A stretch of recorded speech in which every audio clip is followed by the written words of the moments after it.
आप सभी का अभिवादन। स्नातकोत्तर उत्तरार्ध प्रथम प्रश्न पत्र के अंतर्गत हम काव्य प्रकाश का अध्ययन कर रहे हैं। काव्य प्रकाश में सप्तम उल्लास में हमने रस दोषों का अध्ययन किया। पुनः रस दोषों के जो विरोध हैं उनका परिहार किस तरह से किया जाना चाहिए उस संदर्भ में हमने अध्ययन किया। और आज रस दोष के प्रसंग में अंतिम व्याख्यान में हम पढ़ेंगे रस विरोध के अपवाद। तात्पर्य है कि आचार्य मम्मट ने कुछ ऐसी परिस्थितियों का वर्णन किया है जहाँ परस्पर विरोधी रसों का उपनिबंधन किए जाने पर भी वे परस्पर विरोधी नहीं रहते हैं, विरुद्ध रस नहीं होते हैं। प्रायः जैसे हम कह सकते हैं कि शांत रस श्रृंगार रस का विरोधी है या बीभत्स रस श्रृंगार का विरोधी है, तो इनका उपनिबंधन नैरंतर्य में नहीं किया जाना चाहिए। जो हमने पिछले व्याख्यान में पढ़ा कि नैरंतर्य विरोध का परिहार किया जाना चाहिए, अर्थात श्रृंगार के बाद सीधा बीभत्स या बीभत्स के बाद सीधा श्रृंगार का या रौद्र के बाद अर्थात रौद्र रस के बाद सीधा श्रृंगार रस का उपनिबंधन नहीं किया जाना चाहिए, क्योंकि इनमें चित्तवृत्ति परस्पर भिन्न होती है, विरुद्ध होती है। तो जो रस का आस्वादन है वो बाधित होता है। इसलिए ऐसे विरुद्ध रसों का उपनिबंधन किए जाने से बचना चाहिए। और फिर उस विरोध का परिहार भी आचार्य के द्वारा कहा गया। लेकिन आज हम जो अध्ययन करेंगे उसका जो मूल है वह यह है कि अनेकशः महाकवियों के द्वारा परस्पर विरोधी रसों का निरंतरता के साथ उपनिबंधन किया जाता है, किंतु फिर भी वहाँ आस्वादन की स्थिति बाधित नहीं होती। यह कहलाता है रस विरोध का अपवाद। अर्थात परस्पर विरुद्ध रसों का उपनिबंधन किए जाने पर भी वहाँ रस दोष नहीं है। क्यों? क्योंकि वहाँ पर वह अपवाद रूप में कथित है, अर्थात विरोध होने पर भी रसों में परस्पर विरोध का भाव अभिव्यक्त नहीं होता, अभिव्यंजित नहीं होता और रसास्वादन में किसी प्रकार की बाधा नहीं उत्पन्न होती। इसे कहा गया है रस विरोध के अपवाद। तो यहाँ आचार्य ने 3 स्थितियों का वर्णन किया है जहाँ परस्पर विरुद्ध रस वर्णित होने पर भी वे रसदोष के अंतर्गत नहीं आते और रसास्वादन में बाधक नहीं बनते हैं। क्या है वे 3 अवस्थाएं, उसका कथन करते हैं। स्मर्यमाणो विरुद्धो अपि साम्येन अथ विवक्षितः अंगिनी अंगत्वम आप्तौ यौ तौ न दुष्टौ परस्परम। अर्थात परस्पर विरोधी रस स्मर्यमाणो विरुद्धो अपि, विरुद्ध होने पर भी स्मर्यमाणो स्मर्यमाण अवस्था में, अर्थात स्मरण किए जाने की स्थिति में, साम्येन अथ विवक्षिता अथवा साम्य के रूप में विवक्षित होने पर, साम्य रूप से विवक्षित होने पर, और अंगिनी अंगत्वम आप्तौ अंगीभूत के अंगभूत रूप में प्राप्त होने पर, यौ जो होते हैं, तौ न दुष्टौ परस्परम, तो वहां परस्पर विरुद्धो अपि, विरुद्ध होने पर भी वे दुष्टौ न दुष्ट नहीं होते हैं। क्या कहा? 3 अवस्थाएं हैं। पहला स्मर्यमाण अवस्था, परस्पर विरोधी रसों में एक का उपनिबंधन स्मरण के रूप में किया गया हो और इस तरह से वह दूसरे रस से अप्रधान हो जाए, अथवा एक स्मरण रूप में हो और एक प्रधान रूप में हो। दूसरी स्थिति है दोनों को साम्य के रूप में रखा, परस्पर बराबर तुलनात्मक स्थिति में साम्य के रूप में विवक्षित हो। और तीसरी स्थिति है कि जो प्रधान भूत है उस प्रधान भूत के अंगभूत हो जाएं। इसकी भी 2 अवस्थाएं हैं, जब हम उसका विस्तार से अध्ययन करेंगे तो हम आपको ये बताएंगे। तो प्रधान भूत के अंगभूत रूप में उपनिबंधन होने पर भी जो विरोधी रस हैं तौ वे दोनों परस्पर न दुष्टौ, परस्पर दोषी नहीं होते हैं या परस्पर विरोधी नहीं होते हैं या वहां पर रस दोष नहीं होता है। इसी बात को हमने नीचे स्पष्ट किया है। विरुद्ध रस यदि प्रधान के साथ स्मरण किया जाए, पहली अवस्था। विरुद्ध रस प्रकृत रस के साथ साम्य भाव से विवक्षित हो, दूसरी अवस्था, और दो विरोधी रस प्रधान रस के अंगभूत हो जाएं तो रस विरोध का परिहार हो जाता है, या यह रस विरोध का अपवाद कहलाता है। अब देखिए, प्रथम अवस्था का यहाँ आचार्य के द्वारा उदाहरण दिया गया। प्रथम अवस्था क्या है? स्मर्यमाण, अर्थात प्रधानभूत रस का विरोधी रस यदि स्मरण की अवस्था में है, स्मरण किए जाने की अवस्था में है, तो वहाँ रस विरोध का अपवाद कहलाएगा, वहाँ रस दोष नहीं होगा। उदाहरण दिया, अयं स रसनोत्कर्षी पीन स्तन विमर्दनः नाभ्युरु जघन स्पर्शी नीवी विसृंसनः करः एतत् भूरि श्रवसः समरभुवि पतितम्। यह भूरि श्रवा का समरभूमि में पतितम पड़े हुए गिरे हुए हस्तम आलोक्य हाथ को देखकर तद वधु अभिदधौ, उसकी पत्नी उसकी वधु के द्वारा कहा गया है।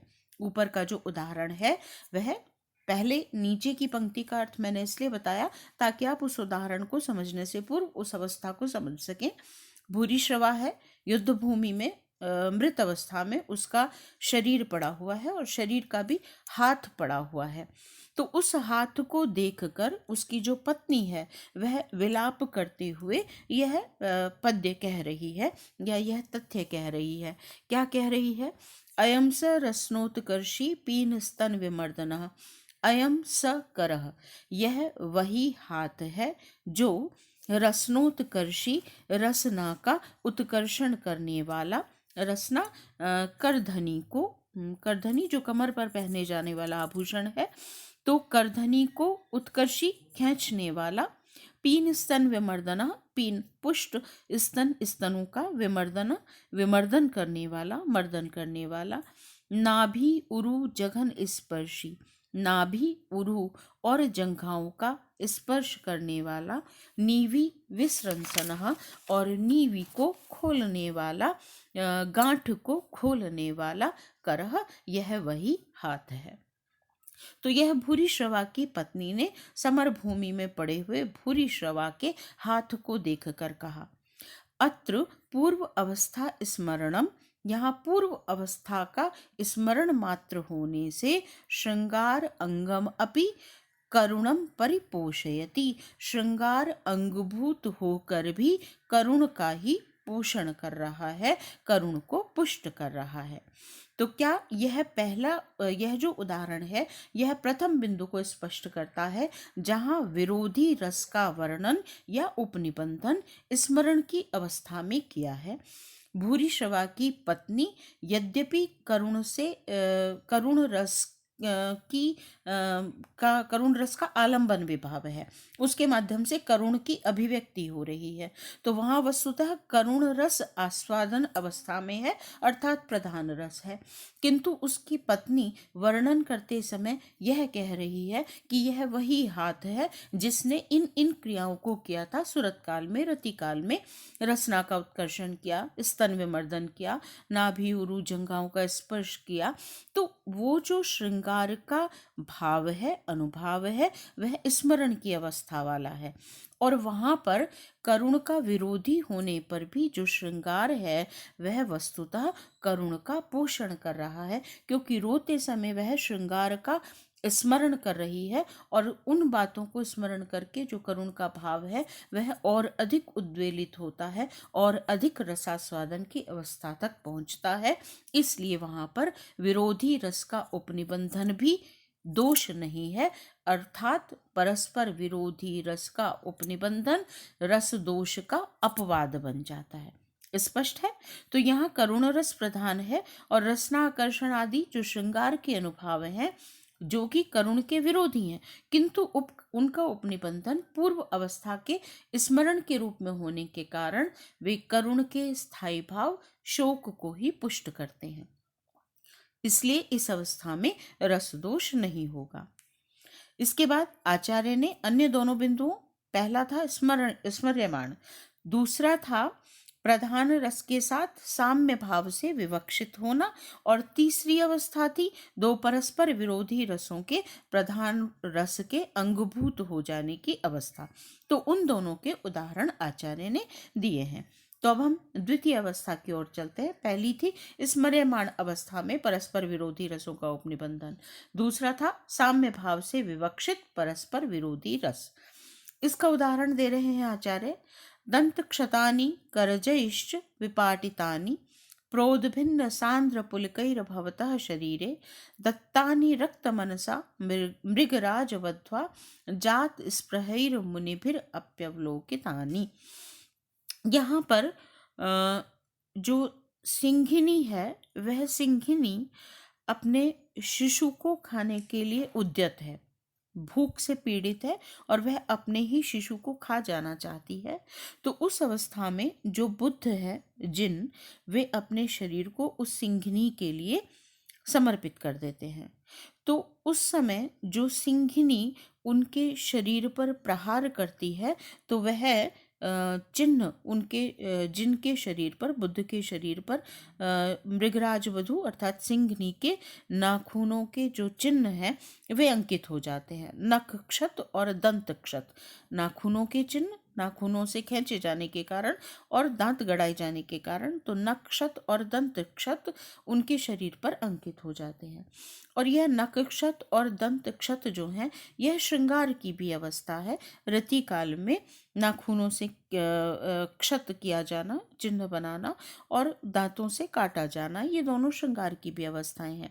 तो यहाँ वस्तुतः श्रृंगार और शांत, बुद्ध का अपने आप को समर्पित कर देना, यह शांत रस का पोषक है। तो शांत रस और श्रृंगार परस्पर विरोधी हैं, लेकिन यहाँ पर जिस तरह से वर्णन किया गया है वह श्रृंगार को और शांत को बिल्कुल साम्य अवस्था में विवक्षित करता है। तो यहाँ पर विरोधी रस का उपनिबंधन भी दोष नहीं है, यह रस विरोध का अपवाद हो जाता है। एक बार इसका अर्थ देख लेते हैं सामान्य सा, क्योंकि शब्दशः अनुवाद की आवश्यकता नहीं है, आपको केवल भाव इसका यहाँ पर समझना है। तो वस्तुतः यहाँ क्या कहा गया? दंतक्षतानि करजैश्च विपाटितानि प्रोद्भिन्न सांद्र पुलकैर्भवतः शरीरे दत्तानि रक्तमनसा मृगराजवध्वा जात स्पृहैर्मुनिभिरप्यवलोकितानि।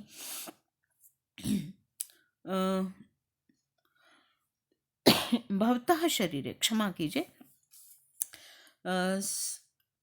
भवतः शरीरे, आपके शरीर पर, रक्त मनसा, रक्तपान करने की इच्छा वाली, मृगराज वध्वा, मृगराज वधु सिंघनी के द्वारा, दत्तानी प्रदत्त, दंत क्षतानी करजई, करजैश्च क्षतानी नाखूनों के द्वारा किए गए, और दंत क्षतानी जो दंत क्षत हैं उनको जात स्पृहैर्मुनिभिर अप्यवलोकितानि, स्पृहा से युक्त मुनियों के द्वारा देखा गया। अर्थात दंत क्षत और नक्षतों को मुनियों के द्वारा भी स्पृहा से देखा गया। एक दो शब्दों के यहाँ पर पदों के अर्थ रह गए हैं, एक बार पुनः उसे देख लीजिए। प्रोद्भिन्न सांद्र पुलकई, प्रोद्भिन्न सांद्र सघन, पुलकई पुलक से, रोमांच से उत्पन्न, प्रोद्भिन्न उत्पन्न हुए, सघन रोमांच से युक्त, भवतः शरीरे आपके शरीर पर, रक्त मनसा रक्तपान करने की इच्छा वाली, मृगराज वध्वा मृगराज वधु के द्वारा अर्थात सिंघनी के द्वारा, करजैश्च विपाटितानि दत्तानी, करजई नाखूनों के द्वारा विदीर्ण किए जाने से प्रदत्त, और दंत क्षतानी जो दंत क्षत हैं जो दिए गए हैं वे जात स्पृहै मुनि भी मुनियों के द्वारा उत्पन्न हुई स्पृहा के द्वारा अवलोकितानि देखे जाते हैं या देखे गए। अत्र कामुकस्य दंत क्षतादीनि, यहाँ कामुक के दंत क्षत आदि, यथा चमत्कार कारिणी तथा जनस्य, जिस प्रकार चमत्कार जनक हैं किसी कामुक व्यक्ति के शरीर पर दंतक्षत आदि जैसे चमत्कारकारी होते हैं, उसी प्रकार से जिनस्य जिनके शरीर पर अर्थात बुद्ध के शरीर पर सिंघनी द्वारा प्रदत्त वे नखक्षत और दंतक्षत आदि हैं, चमत्कारकारी हैं। यथावा अथवा परः श्रृंगारी कोई अन्य श्रृंगारी तद अवलोकनात् सस्पृहस्तद्वत् उन दंत क्षतों को नक्षतों को देखकर जैसे लालसा से युक्त हो जाता है, तद्वत उसी प्रकार से एतदृशो इन जिनके बुद्ध के शरीर पर इन नक्षतों और दंत क्षतों को देखकर मुनयः मुनि भी स्पृहा से युक्त हो जाते हैं। इति साम्य विवक्षा, यह साम्य विवक्षा है। यहाँ पर इसका जो क्या कहते हैं व्याख्या है वह दो रूपों में की गई है। वस्तुतः टीकाकारों के यहाँ भिन्न भिन्न मत हैं, या आचार्य मम्मट ने भी यहाँ पर रस विरोध का जो वर्णन किया है वह दो प्रकार से किया है, जिसे हम कह सकते हैं बहुत विस्तार में जाने की आवश्यकता नहीं है। आपको इतना भर समझना है कि यहाँ पर दो रूपों में इसका विवेचन किया जा सकता है, टीकाकारों के द्वारा किया गया है। और आचार्य मम्मट ने भी ध्वन्यालोक में अभिनव गुप्त के मंतव्य को देखकर ही यथावा के रूप में यहाँ पर दो मत दिए हैं। एक में विभाव की साम्य विवक्षा है और दूसरे में अनुभाव की साम्य विवक्षा है। अर्थात जो क्या कहते हैं बुद्ध हैं, उनके शरीर पर दंतक्षत और नक्षत जो हैं, यहाँ पर विभाव का साम्य हुआ। दंतक्षत और नक्षतों को देखकर जो कामुक है, जो मुनिगण है, वे स्पृहा से युक्त हो जाते हैं। यहाँ पर विभाव का साम्य वर्णित है। और दूसरे रूप में यथावा कहकर जो अन्य कामुक का भाव है वैसा ही भाव मुनियों का होता है, तो यहाँ अनुभाव की साम्य विवक्षा है। आप इतना भर समझ लीजिए कि यह श्रृंगार और दयावीर रसों की, या कहें तो शांत और श्रृंगार की, टीकाकारों का मत है श्रृंगार और दयावीर रसों की, और अभिनव गुप्त के अनुसार यहाँ शांत और श्रृंगार, इन दोनों की साम्य विवक्षा है। अर्थात दोनों समान रूप से विवक्षित हैं। दो परस्पर विरोधी रस यहाँ साम्य भाव से विवक्षित हैं, लेकिन फिर भी उनके मध्य रस दोष नहीं है, क्योंकि वे परस्पर एक दूसरे को पुष्ट कर रहे हैं। यह इस रूप में वर्णित है कि जैसे कोई कामुक उसे देखकर स्पृहा से युक्त होता है, ऐसे मुनिगण भी उसे देखकर स्पृहा से युक्त हो रहे हैं। तो परस्पर तुलनात्मक रूप में यहाँ दोनों वर्णित है। इस रूप में यहाँ रस विरोध का यह अपवाद वर्णित है। अब हम तीसरी अवस्था की ओर चलते हैं। तीसरी अवस्था थी एक स्मर्यमाण, दूसरा साम्य विवक्षा, और तीसरी अवस्था थी अंगी और अंगभूत रूप की अवस्था। तो उसके लिए आचार्य ने यहाँ उदाहरण दिया। क्रामंत्य क्षत कोमलांगुली गलद रक्तै सदर्भा स्थली पादै पातित यावकैरिव गलद बाष्पाम्बु धौत आननः भीता भर्तृ करावलंबित करास्तु शत्रुनार्यो अधुना दावाग्नि परितो भ्रमंती पुनरपि उद्यत विवाह इव। क्या है यहाँ पर भाव? समर भूमि में, युद्ध भूमि में की अवस्था का यहाँ पर वर्णन है, या कहें हम यहाँ किसी राजा के प्रति किसी कवि की युक्ति है। अर्थात राजा के प्रति रति भाव को अभिव्यक्त करने के लिए यहाँ पर कोई जो कवि है वह राज विषयक चाटुकारिता कर रहा है, राजा के संदर्भ में अपनी रति का यहाँ पर वर्णन कर रहा है। और उस अवस्था में वह वर्णन करता हुआ क्या कहता है? क्रामंत्य क्षत कोमलांगुली गलद रक्तै सदर्भा स्थली पादै पातित यावकैरिव गलद बाष्पाम्बु धौत आननः। राजा, हे राजन, ठीक है, देखिए इस समय आपके शत्रुओं की रानियां क्रामंत्यः क्षत कोमलांगुली गलद रक्तै सदर्भा स्थली पादै पातित यावकैरिव गलद बाष्पाम्बुधौत आननः भीता भर्तृ करावलंबित करास्तु शत्रुनार्यो अधुना इस समय शत्रुनार्य आपके शत्रुओं की नारियां क्षत कोमलांगुली, क्षत विक्षत कोमल अंगुलियों से गलत बहते हुए रक्तई, रुधिर से क्रामंत्य सने हुए। अतएव मानो क्या, सदर्भा, दर्भ से युक्त स्थली भूमि को भूमि पर पादई पातिता, पैरों से गिरते हुए अंगुलियों से बहते हुए गलद बाष्पाम्बुधौत रक्तई, रक्तई पातिता, रक्तों से सने हुए।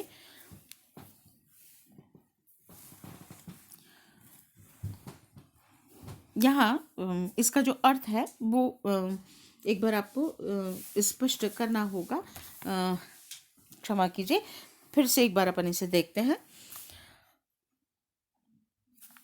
क्षत कोमलांगुली गलद रक्तई, क्षत विक्षत कोमल अंगुलियों से गलत टपकते हुए रक्तई, रक्त से पातित यावकई, मानो महावर लगाए हुए। यावक कहेंगे महावर को, तो जो रक्त उनके पैरों पर लगा हुआ है ऐसा लगता है मानो उन्होंने महावर लगाई हुई है। तो पातित यावकई इव पादई, मानो महावर लगे हुए पैरों से। सदर्भा, दर्भ से युक्त स्थली जो भूमि है उस पर क्रामंत्य चलती हुई। गलत वाष्प अम्बुधौत आनना, और गलत टपकते हुए वाष्पाम्बु आंसुओं के जल से, धौत आनना मानो धोए हुए मुख वाली। भीता, भयभीत, डरी हुई।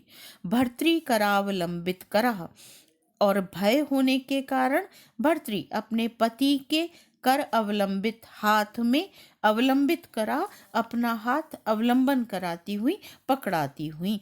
पुनरपि उद्यत विवाह इव, इव मानो पुनरपि विवाह उद्यत, पुनः विवाह करने के लिए उद्यत सी।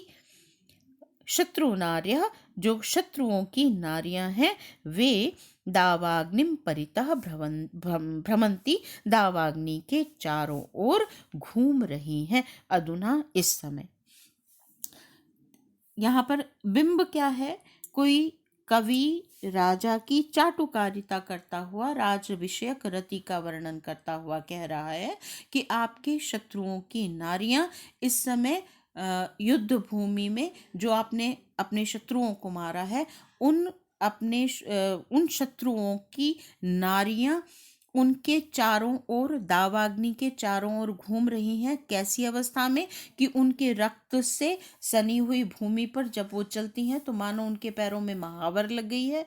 वे भयभीत होकर अपने मृत पतियों का हाथ पकड़ती हैं, मानो पुनः विवाह के लिए उद्यत हो गई हैं, और बहते हुए अश्रुओं से मुख को धो रही हैं। ऐसी जो शत्रु नारियां हैं वे अभी भी दावाग्नि के चारों ओर घूम रही हैं। तो अत्र चाटुके राज विषयारति प्रतीयते, यहाँ पर पूरी तरह से स्पष्ट नहीं है संदर्भ आदि इसका, लेकिन फिर भी यह स्पष्ट है कि यहाँ राजा की चाटुकारिता प्रधान है, तो राज विषयक रति यहाँ पर प्रधान रस के रूप में वर्णित है। तत्र, और वहां पर करुण इव श्रृंगारो अपि अंगम इति, करुण के समान जो श्रृंगार है वह भी अंगभूत है। तयोर न विरोधा, इसलिए उन दोनों में विरोध नहीं है।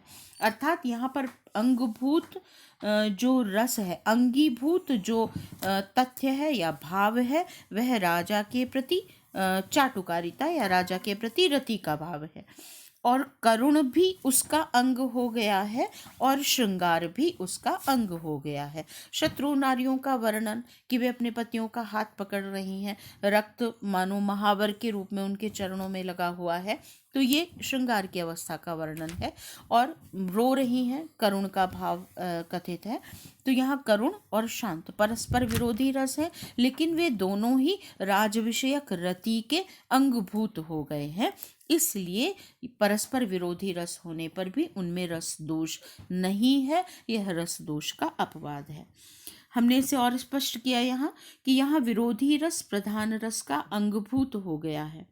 अब यह विरोधी रस भी प्रधानभूत रस का दो प्रकार से अंगभूत होता है, वो स्थिति कही गई है।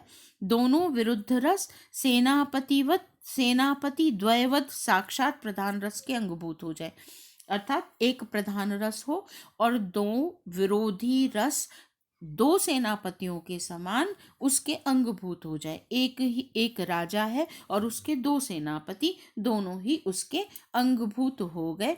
तो एक अवस्था तो हो गई है जिसका उदाहरण हमने अभी पढ़ा है, क्रामंत्या क्षत कोमलांगुली। वहां पर राज विषयक रति प्रधान है और करुण और श्रृंगार दो सेनापतियों के समान उसके अंगभूत हो गए।